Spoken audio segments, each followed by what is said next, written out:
Hi friends, ఈరోజు మనం దోశ దోశ బ్యాటర్న్ చేసుకుందామండి. స్పెషల్ దోశ ప్యాటర్న్ అనమాట. ఇది రాగిపిండి దోశ అనమాట. అది నానబెట్టుకున్నాం. పిండి ఎలా నానబెట్టుకోవాలో చూద్దాం. ఇప్పుడు ఒక గ్లాస్ తీసుకున్నా అండి. ఈ గ్లాస్ సరిపడా రాగులు తీసుకున్నా.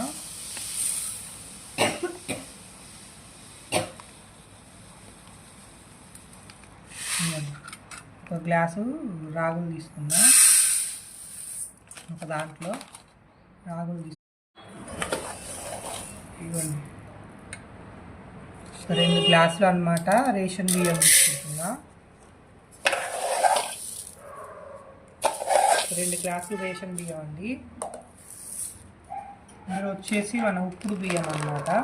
ఉప్పుడు బియ్యం కూడా ఒక 1/2 గ్లాస్ తీసుకుంటా.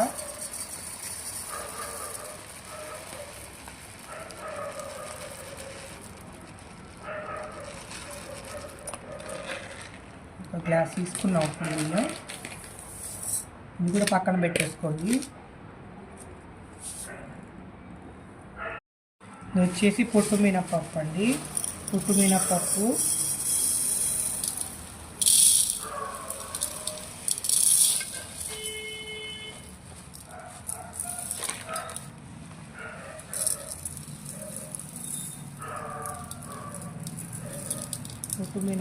ఒక గ్లాస్ అన్నమాట.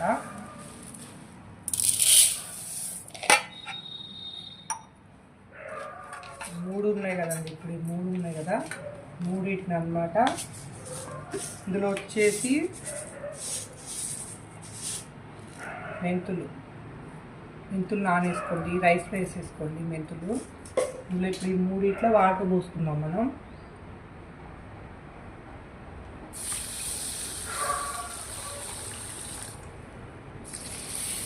పోయి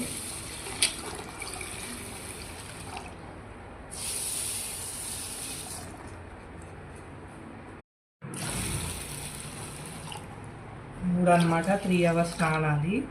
నానాక గ్రైండ్ చేసుకోవాలన్నమాట. ఈ 3 కలిపి గ్రైండ్ చేసుకోవాలి.